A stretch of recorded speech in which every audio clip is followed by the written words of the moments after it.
Une centaine de dollars? Tu me dis que tout ce que tu peux gagner ce mois-ci, c'est 100 dollars?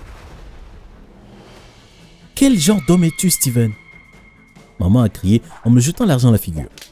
Je suis un garçon de 13 ans, ce qui m'a valu une gifle retentissante. C'est de ta faute si nous souffrons comme ça. Si ton père était en vie, tout aurait été bien mieux. Je sais, maman, et je suis vraiment désolé. Tais-toi! Tu n'es pas désolé. Elle le sera bientôt. Elle s'est dirigée vers moi et a ramassé l'argent qu'elle m'avait auparavant jeté au visage avant de monter les escaliers, d'entrer dans sa chambre et de claquer la porte. Hey, je suis Steven. Veuillez cliquer sur le bouton j'aime et s'abonner ci-dessous pour que nous puissions poursuivre l'histoire. Merci.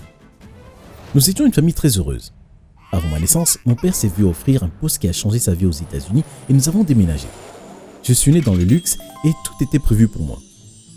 Pour les personnes qui n'ont pas vécu cette vie, ça peut sembler être une vie de rêve. Mais si vous êtes né dans ce milieu comme moi, vous comprendrez que la vie devient vite ennuyeuse. À 10 ans, je cherchais déjà l'excitation dans des endroits où je n'aurais pas dû. C'est à ce moment-là que les gens ont commencé à remarquer à quel point j'étais spécial. Un représentant d'une agence de mannequins est venu nous rendre visite un jour, expliquant à mes parents que j'avais une peau particulièrement éclatante. Ils voulaient que je travaille avec eux, mais à la surprise et à la consternation de ma mère, mon père n'était pas d'accord, disant que j'étais trop jeune et qu'il devrait revenir dans 8 ans. Je me suis caché sous l'escalier et j'ai écouté toute la conversation. Une fois l'agent parti, mes parents ont commencé à se disputer. « Comment peux-tu nous laisser rater une si belle opportunité ?»« Steven n'a que 10 ans, pour l'amour de Dieu. »« Et alors ? Les enfants commencent à faire du mannequinat dès l'accouchement. Nous perdons tellement d'argent. » « Tout ce qui t'intéresse, c'est l'argent. Qu'est-ce qui ne va pas chez toi? Nous en avons plus qu'il n'en faut et on en aura toujours plus. » Mon père est sorti de la maison en colère et ma mère l'a suivi en continuant de lui crier dessus. Ils ont été choqués quand ils ont vu l'agent se faufiler dans ma chambre par la fenêtre. Je me tenais derrière eux, choqué moi aussi. Mon père a rapidement attrapé le pied de l'agent avant qu'il ne puisse entrer complètement, le projetant sur le sol et l'assommant presque. Même ma mère, qui auparavant s'opposait à mon père, a commencé à donner des coups de pied à l'agent. Ils ont appelé les flics et il a été arrêté pour effraction, ce qui lui a valu de payer une énorme amende, y compris de l'argent pour réparer la fenêtre de ma chambre qu'il avait cassée avant d'être libéré. J'ai continué avec mes mauvaises habitudes et un jour je traînais avec des gars dans une ruelle. Ils m'ont convaincu d'essayer un nouveau jus qui n'était pas encore sur le marché et j'étais tellement excité. Cependant, pour une raison ou une autre, le jus m'a rendu inconscient. Et alors que j'étais en train de perdre conscience, je les ai sentis me fouiller. Je me suis réveillé et il était environ 19 h. C'était surprenant, car j'avais fait le mur vers midi, je savais que mes parents seraient très inquiets. J'ai décidé de les appeler et c'est alors que j'ai remarqué que ma chaîne en or, ma montre, mon bracelet, mon portefeuille et mon téléphone avaient disparu. Wow, mes soi-disant amis de la rue m'ont drogué et volé. Cela ne m'a pas trop dérangé, car je savais que j'avais plusieurs de ces trucs à la maison. J'ai commencé à marcher vers la maison. À mi-chemin de ma destination, j'ai rencontré mon père, l'air à moitié fou. Il marchait avec un flic. « Steven, tu nous as rendu si inquiets. Où étais-tu ?»« J'ai été drogué et volé et... » Oui, quoi? Tu sais quoi? Peu importe. Je suis content que tu sois en sécurité. Nous réglerons le problème avec ces gars-là demain. Nous avons commencé à marcher vers la maison et comme nous nous sommes rapprochés, j'ai remarqué que notre maison était entourée de flics. Soudain, le policier qui travaillait avec mon père lui a fait signe de lui communiquer certaines informations et mon père m'a dit de ne pas me précipiter dans la maison pendant qu'il s'éloignait pour avoir une conversation privée. J'ai accouru jusqu'à la maison et tous les flics ont commencé à m'acclamer. Ils m'ont serré dans leurs bras et m'ont secoué tandis que d'autres m'ont simplement tapoté la tête avant de partir. Ma mère avait le visage tuméfié. On aurait dit qu'elle avait pleuré pendant des heures. « Steven, mon garçon !» Elle m'a porté. J'ai pleuré aussi alors qu'elle me serrait fort dans ses bras. Voyant à quel point j'inquiétais tout le monde, j'ai décidé de changer mes mauvaises habitudes pour toujours. Mais comme le destin le voulait, la décision était déjà prise pour moi. Les flics sont partis et on a attendu mon père pendant des heures. Après que ma mère et quelques policiers qu'elle avait contactés aient essayé de l'appeler plusieurs fois et qui n'a pas décroché, ma mère a recommencé ses larmes et son inquiétude. Il était minuit et mon père n'était pas encore rentré. Les flics nous ont dit de rester à la maison et d'attendre. Mais maman les a ignorés et m'a fait sortir. Nous sommes allés au dernier endroit où j'avais vu mon père, mais il n'y avait aucune trace. On a cherché et cherché, puis ma mère a décidé qu'on devrait aller chez le policier. J'ai secrètement appelé les flics pour leur dire ce que nous faisions au cas où nous aurions des problèmes. Nous avons frappé à la porte du policier et il nous a ouvert, choqué par notre révélation. Il a dit qu'il n'avait pas passé plus de 10 minutes avec mon père avant de le quitter et d'entrer à la maison. Ma mère ne l'a pas cru et l'a accusé d'avoir kidnappé mon père. Il a essayé de parler, mais elle était déjà sur lui, essayant de le frapper. Malheureusement pour elle, l'homme était plus fort. Il lui a simplement pris la main et lui a dit de se calmer en lui disant qu'il ferait de son mieux pour retrouver son mari. Les flics sont venus et nous ont forcés à rentrer chez nous. Ils ont même positionné 2 voitures de patrouille autour de notre maison pour s'assurer que nous ne partions pas. Cette nuit-là, nous n'avons pas pu dormir. Nos voisins se sont joints aux policiers pour chercher mon père pendant toute la nuit. Mais on ne nous a pas laissé sortir à cause des actions précédentes de ma mère. Au lieu de cela, nous avons été forcés de regarder tout ce qui passait à la télévision. 2 jours plus tard, ils ont trouvé mon père dans la même ruelle que celle où j'avais été volé. Il avait été fouillé, cette ruelle, plusieurs fois et il n'y avait rien. Ce qui signifie que quelqu'un l'avait récemment déposé là. Malheureusement, il ne respirait plus et nos vies ont changé à jamais. Revenons au présent. 3 ans se sont écoulés depuis l'incident. Ma mère était paresseuse et refusait de travailler. Alors j'étais coincé comme le soutien de la famille depuis des années. Elle me rappelait chaque jour que j'étais la cause de la mort de mon père. Je n'allais plus à l'école, alors nous survivions grâce au petit boulot que je faisais dans le quartier. Je ne pouvais pas trouver un vrai travail parce que j'étais trop jeune. J'ai également lancé une chaîne YouTube où j'enseignais aux gens les techniques de bricolage que j'avais apprises lors de mes petits boulots. Ma chaîne YouTube a rapidement explosé et a commencé à me rapporter plus que mes travaux de bricolage. Mais j'ai continué à faire ces travaux parce qu'il était ma source de contenu et que la chaîne YouTube ne pouvait pas survivre sans eux. Apparemment, les gens voulaient apprendre à bricoler pour ne pas avoir à payer pour chaque petite chose qui se détériorait dans leur maison. Un après-midi, un couple de Français noirs est venu voir ma mère. Elle m'a envoyé dans ma chambre et a fermé la porte à clé, ce que j'ai trouvé très étrange. Quelques heures plus tard, ma mère est venue dans ma chambre et m'a expliqué que j'avais obtenu un excellent travail et que j'allais emménager avec le couple français pour un court moment. Elle a expliqué que c'était le même homme qui était venu il y a quelques années pour m'engager comme mannequin. Il était de retour maintenant et prêt à tripler l'argent du contrat juste pour que je puisse travailler avec eux. L'homme qui a essayé de s'introduire dans ma chambre? Oh, il s'est excusé pour ça. Elle m'a dit que nous deviendrons milliardaires en peu de temps si j'acceptais d'y aller.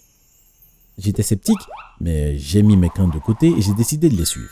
Elle m'a expliqué que ce n'était qu'un contrat de 2 ans et que je ne tarderais pas à rentrer chez moi.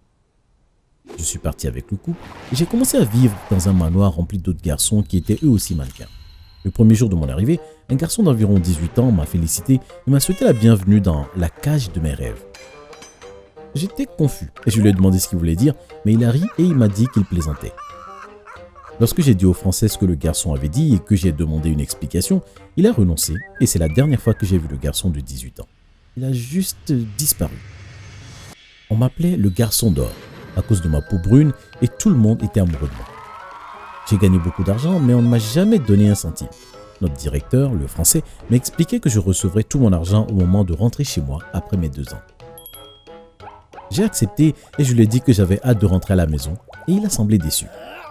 Je parlais avec ma mère presque tous les jours et lui demandais de venir me rendre visite. Elle a promis qu'elle le ferait bientôt. 1 an et 6 mois ont passé, mais je ne l'ai jamais vue.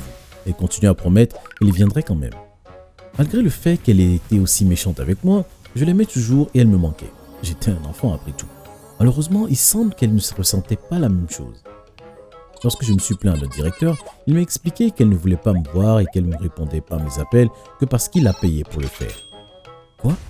J'étais tellement en colère que je ne l'ai plus jamais rappelé. C'est drôle, elle ne m'a pas appelé non plus. Au bout de 2 ans, je suis allé voir mon directeur pour lui dire que notre contrat était terminé et que je voulais rentrer chez moi. Il a simplement ri. Chez toi? À une mère qui ne se soucie pas de toi? Tu sais qu'elle te louait pratiquement. Nous l'avons payée pour tout. Elle ne se soucie pas de toi, mais nous, oui, nous sommes ta vraie famille. Le directeur a réussi à me convaincre de rester. J'étais en colère et je détestais ma mère. Je me suis toujours demandé quel genre de mère elle était. Un jour, j'ai décidé de l'appeler et de lui hurler dessus, lui demandant pourquoi elle était si à l'aise à l'idée d'abandonner son fils de 13 ans à des étrangers pendant 3 années entières, juste pour une question d'argent. J'ai essayé son numéro, mais ça ne marchait pas. Son email et ses réseaux sociaux étaient également inactifs. J'ai commencé à m'inquiéter. J'en ai parlé à mon directeur et il a ri, se demandant pourquoi je tenais encore à elle. Le lendemain, une photo photoshopée a été postée sur son Instagram avec la légende « Vivre ma meilleure vie à Bali ». Quoi? Maman détestait Bali. À ce moment-là, je savais que quelque chose n'allait pas du tout. Un matin, des agents de sécurité sont entrés dans ma chambre et m'ont dit que j'avais une séance photo d'urgence à Londres et que je devais partir immédiatement. Pendant que nous partions, j'ai demandé pourquoi nous passions par la porte arrière et ils n'ont pas pu me donner une réponse qui ait un sens. Je leur ai immédiatement jeté mes sacs et j'ai couru vers la porte d'entrée où j'ai vu ma mère ressemblant à un sans-abri sale et hagarde. Elle a crié et a commencé à pleurer quand elle m'a vu. J'ai exigé une explication du directeur, mais au lieu de cela, ils m'ont déshabillé et assommé. Ensuite, je me suis réveillé dans une cellule à côté de ma mère, ma tête était sur ses genoux. « Je suis si heureuse de te voir enfin, Stéphane. » Je me suis rapidement détaché d'elle. Heureuse, tu m'as abandonné pendant 3 années entières? Non, je n'ai pas reçu d'argent de ces voleurs pendant 1 an et demi. J'ai supplié et supplié avant qu'ils ne m'envoient l'argent du contrat. Quand je l'ai reçu, j'ai décidé de te faire une visite surprise, mais comme personne ne m'attendait, ils ne se sont pas préparés à mon arrivée. Je suis tombé directement dans leur conversation et j'ai tout entendu. Ce sont les hommes derrière la mort de ton père et le flic de cette nuit-là fait partie de leur gang. Ils ont fait tout cela juste pour que tu travailles pour eux. Ils ont gagné des milliards de dollars sur ton dos tout en promettant de te donner seulement 10%. De plus, ils n'ont jamais eu l'intention de te laisser partir. Quand ils m'ont remarqué, ils m'ont immédiatement assommé et m'ont mis dans une cellule. Je n'ai dit à personne où j'allais, alors personne n'est venu me chercher. Mais lorsque j'avais disparu depuis des mois, ce flic ripou a trouvé le moyen de faire croire que j'étais allé à Bali pour profiter de la vie. Il s'en est vanté pour moi tout en me servant de la nourriture pour chien. J'avais planifié mon évasion et je me suis finalement échappé aujourd'hui, mais ils m'ont frappé avant que je ne puisse te trouver. Quoi? Attends une minute, depuis combien de temps es-tu là? 1 an et demi. C'est du moins ce que je pense. J'ai compté les jours sur le mur. Je me sentais mal, mais je savais que ce serait bientôt fini. Ce qu'ils ne savaient pas, c'est que j'avais déjà appelé les flics avant de voir ma mère, leur disant que quelque chose de terriblement mauvais se passait ici et qu'ils ne devaient pas partir avant de me voir. Peu de temps après, nous avons entendu beaucoup de coups de feu à l'étage. Une fusillade a éclaté, mais les flics ont gagné et les ont tous arrêtés. Ils nous ont trouvés en bas, dans la cellule, et nous ont dit que nous avions eu beaucoup de chance. Très vite, j'étais de retour à la maison avec ma mère et tout avait changé. J'ai créé ma propre agence de mannequins et j'ai engagé le mannequin de l'agence du français, puisqu'elle avait été dissoute et qu'ils cherchaient tous du travail. Le flic ripou a disparu, mais il a été rapidement attrapé et arrêté lui aussi. Ces personnes prenaient de jeunes enfants et les utilisaient comme des mannequins sans jamais les rendre à leurs parents. Ils donnaient des cacahuètes aux mannequins pour qu'ils ne s'enfuient pas et trouvaient toujours un moyen de s'assurer que les parents ne revoient jamais leurs enfants. Je suis cependant heureux que tout se soit passé comme cela, car cela a changé ma relation avec ma mère, a redonné un coup de pouce à notre situation financière et nous a permis de tourner la page sur la perte de mon père.